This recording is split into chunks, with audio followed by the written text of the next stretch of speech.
Happy New Year and welcome to the farm. Shh, everybody's in bed. It's past midnight. We've had our New Year's Eve celebrations. Everybody's gone to bed, but I stayed up to make a casserole for breakfast in the morning for the first day of 2021. Earlier, I shared with you how I had gone to the Amish market and I found a wonderful cookbook written by a local woman highlighting 5 generations of her family. I was able to meet with her, learn about her family, the 5 generations that contributed to this cookbook, and she was kind enough to sign it for me and write her favorite scripture in here. So I thought to start 2021 off, you would have an Amish casserole breakfast. So let's see how we're going to put this together. This one's a pretty popular one. It's in the book more than once.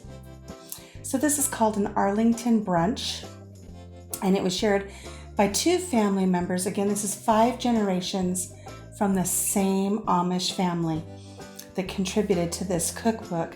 So these 2 family members are both out of Minnesota. So we're going to give them some credit, and they are Mrs. Gingrich and Mrs. Yoder. That's all I'm going to say, not going to give out their full names. So let's get started. I've got some of my ingredients already prepared for the sake of time. So what we want to do is set these aside here. The recipe calls for a casserole to be baked in a 9x13 baking dish. There's only going to be 2 of us here in the morning, so I'm going to cut that down, make it in an 8x8. I will post the ingredients on the blackboard for the full casserole dish, but I'm going to be cutting everything in half. So the first thing that it says to do is we're going to butter some bread and put it in a casserole dish. It doesn't say to grease the casserole, it just says to butter the bread. So I've melted a stick of real butter, and we're just going to generously butter our bread slices here.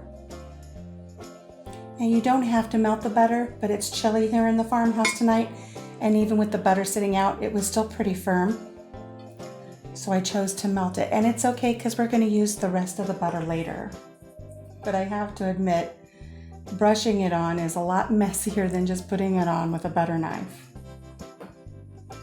So we're going to put the bread in the casserole dish, butter side down. Okay, after your buttered bread has been placed butter side down in your casserole dish, now we're going to layer the ingredients on top. Now I don't know what it is about the Amish, but they seem to love bologna, and I found more recipes in this book that called for bologna. They even have recipes on how to make their own bologna. They love their bologna, so this recipe is going to call for bologna. Now, I don't personally eat bologna, but this is a plant-based bologna that I'm going to be using. It should work up just fine, but use whatever works for you. And it says to just take the bologna and layer it on top of the bread. Now, if you don't want to use bologna, you can use ham, you can use turkey, you can use whatever meat you want. But I'm going to stick to the recipe. I'm going to stick with the bologna. Now, on top of the bologna, it says to layer cheese. So I have some Kojak cheese here, some Colby cheddar. And we're just going to layer that right on top of our bread and our bologna. And now it says to take more bread, one more layer of bread, butter it, and again we're going to put the bread butter side down on top of the cheese now. What did you do for New Year's Eve? Were you able to do anything special? Did you watch the ball fall in Times Square in New York City? We just had a quiet evening in our pajamas here on the farm with all of our animals. And we were perfectly fine with that. Okay, so I have my layers in my casserole dish, and now we're going to make an egg mixture to pour over the top. So the original recipe calls for 3 cups of milk. I've halved that. I have 1.5 cups of milk here, and to the milk I'm going to add 1/2 of a teaspoon of mustard powder. We're going to add a pinch of pepper and 2 pinches of salt. And some for good luck.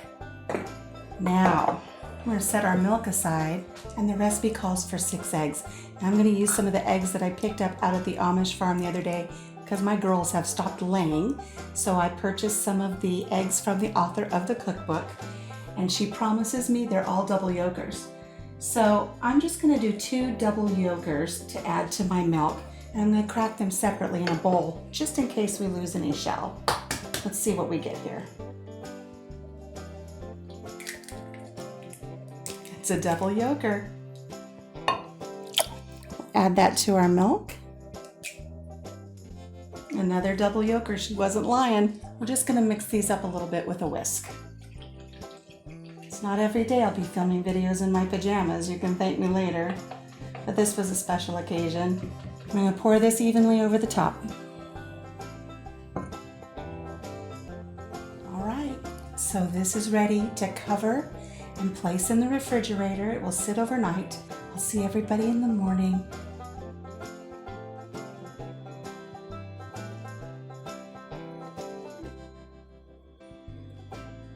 Oh, coffee.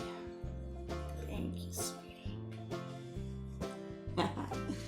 Good morning. It's been a few hours. Our casserole has been in the refrigerator chilling. Good stuff. I'm so happy when he wakes up in the morning and makes the coffee. So good.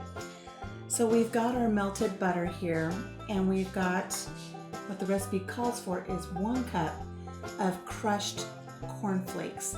So I've got about a cup, and I said we were going to cut this recipe in half, but I've got so much here I hate for it to go to waste, and it really doesn't look like half of a cup will cover much on this casserole. So I'm just going to take our butter, and I'm just going to pour it into our cornflakes. I'm going to give these a quick stir so we can coat all the cornflakes in butter. I'm just going to sprinkle them over our casserole. Now my oven is preheating to 350 degrees, and once I get these cornflakes spread out all across the top of our casserole, this will go into the oven for about an hour. So we'll be back for breakfast in a little bit.